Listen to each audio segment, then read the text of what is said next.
Guru ini pertama hari bekerja, melihat seorang siswa tidak belajar, dan berdiri di dalam tong sampah. Dia pergi dan bertanya. Anak laki-laki itu berkata, wali kelas mengatakan dia tidak bisa apa-apa, mengatakan dirinya adalah sampah, sehingga guru mendengar dan melihat ke kelas. Kemudian dia mendekati anak itu, memperkenalkan namanya adalah Clark, dan bersalaman dengan anak. Kemudian dia bertanya, kamu tahu saya siapa, Guru Clark? Lihat kamu sudah bisa. Kamu sudah boleh keluar. Anak itu sangat berterima kasih. Dia belum tahu, guru asing di depannya ini, akan merubah takdir banyak murid. Hanya menggunakan waktu 4 tahun, Clark membuat sekolah dasar desa ini menjadi meraih nomor 1 di kota. Dan dia menjadi kepala sekolah dan guru yang paling dikagumi para orang tua. Tapi di akhir semester ini, Clark mengundurkan diri, berpamitan dengan orang tuanya, dan pergi ke New York, bertekad untuk menyebar impian pendidikannya di kota besar ini. Namun sekolah-sekolah di kota besar memandang rendah dirinya sebagai guru desa. Berulang kali gagal, Clark yang hampir menghabiskan semua uangnya, sambil bekerja sebagai pelayan di restoran, sambil terus mencari sekolah. Hari itu di depan sebuah sekolah dasar, melihat murid yang hampir berkelahi dengan guru, dia segera melerainya. Saat kepala sekolah keluar, dan memanggil siswa yang membuat onar, sedangkan guru itu marah dan langsung mengundurkan diri. Kamu urus sendiri anak nakal itu. Saya bisa langsung bekerja. Dengan begitu Clark mendapatkan pekerjaan barunya. Dia juga inisiatif mengambil alih kelas siswa pembuat onar tadi. Kepala sekolah menyarankan dia untuk berpikir lagi, karena kelas ini adalah kelas terburuk di seluruh New York. Setiap tahun membuat banyak guru undur diri. Serahkan ke saya. Percaya diri Clark tidak membawakan keberuntungan. Hari pertama mengajar, para siswa memberi dia peringatan. Gadis ini bernama Samika. Dia adalah anak paling provokatif di kelas.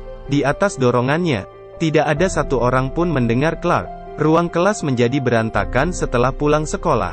Keluar dari sekolah dan melihat, mobilnya juga disemprot dengan cat. Ini pasti kerjaan para siswa itu. Hari kedua saat para siswa masuk ke kelas, mereka terkejut. Dinding kelas dicat dengan warna baru, menjadi bersih dan rapi. Clark bertindak dan mengatakan ke mereka, ini adalah penggunaan cat yang tepat. Sayangnya, para siswa tidak menghargainya. Kepala sekolah juga berpikir Clark membodohi dirinya sendiri, dan memarahinya di depan para siswa, membuat Clark yang memang tidak dihargai, menjadi semakin canggung. Dia tidak menyerah, dan mulai membuat peraturan untuk mereka. Tentu saja tidak ada yang menghiraukannya. Saat bel istirahat berbunyi, para siswa berebutan ingin keluar. Ternyata pintu dikunci. Ini adalah salah satu peraturan Clark. Kedepannya saat ingin pergi makan harus berbaris. Para siswa terpaksa berbaris menjadi 2 baris. Samika diam-diam melangkahi antrian. Setelah Clark menyadarinya, dia menghentikan semuanya dan berkata, ada satu orang tidak mematuhi peraturan. Jadi semuanya harus menemaninya kelaparan. Di bawah pengawasan para siswa, Samika hanya bisa menuruti. Kembali ke tempat semula dengan muka tidak senang. Clark mengira semuanya akan membaik. Hingga hari Senin, dia membuka pintu kelas, dan mengetahui bahwa dia salah. Semua yang dia lakukan dihancurkan dengan balas dendam. Dinding itu juga penuh dengan ejekan. Bagaimana mungkin ini adalah murid? Ini adalah sekelompok setan kecil. Yang lebih mengesalkan adalah, tidak ada orang yang mengakui kesalahannya. Tugas yang diberikan minggu lalu, juga tidak satu orang pun mengerjakannya. Samika dengan bangga berbalik badan, dan mengobrol dengan temannya. Clark akhirnya tidak tahan. Saya sedang bicara, lihat saya. Pergi mati saja. Semua orang terkejut, termasuk Clark sendiri. Dia bergegas mengambil barangnya, dan meninggalkan sekolah. Clark mencari teman yang dia kenal, saat dia bekerja di restoran, dan bercerita padanya. Dia jelas seorang guru yang menganjurkan pendidikan fleksibel. Tapi hari ini dia kehilangan kesabaran dengan anak yang berusia 12 tahun. Dia tidak pernah begitu di luar kendali. Di bawah dukungan temannya, Clark akhirnya tenang. Dia memutuskan untuk berubah pikiran. Hari berikutnya, kepala sekolah mengetahui hal itu dan berkata, sepertinya saya harus mencari guru baru lagi. Tapi saat dia masuk ke kelas, justru melihat Clark yang duduk di depan kelas. Di depannya terdapat 20 kotak susu. Guru ini meletakkan 20 kotak susu di depannya. Setiap menit para siswa mendengarkan kelas, dia akan menghadiahi diri sendiri dengan sekotak susu, sampai dia muntah. Untuk mempermalukan guru, kelompok siswa nakal ini lebih serius dari sebelumnya. Ada yang ingin mengacau, tapi dihentikan oleh murid lain. Siapapun tidak boleh mengganggu guru bodoh ini minum hingga muntah. Waktu sedikit-sedikit berlalu. Susu di meja semakin sedikit. Pengetahuan di papan tulis semakin banyak. Saat susu habis, kelas yang disebut kelas terburuk di New York ini, pertama kalinya mendengar dengan seksama setengah pelajaran. Pertama kalinya, ada siswa yang mengangkat tangan dan menjawab pertanyaan. Dan menjawab dengan benar. Clark sangat bersemangat. Dia pura-pura ingin muntah, membuat semua siswa tertawa. Setelah pelajaran selesai, Clark ingin terus berinteraksi dengan siswa. Jadi dia berkata ingin bermain lompat tali dengan mereka. Namun, lompat tali yang tampaknya sederhana ternyata tidak semudah itu. Setelah melalui satu demi satu kegagalan, setelah terus tersandung, dia menggunakan aksi dan memberitahu pada siswa, selama mau berusaha maka tidak ada yang tidak bisa dipelajari. Tapi setelah kepala sekolah melihat ini, dia memanggil Clark ke ruangannya. Kamu membawa sekelompok murid bermain seperti ini, merusak suasana sekolah. Clark tidak senang. Dia bertaruhan dengan kepala sekolah. Ujian kelulusan 6 bulan kemudian, setiap murid di kelasnya akan lulus. Itu hal yang mustahil. Setelah kembali ke kelas, Clark memberitahu para murid tentang hal mustahil ini.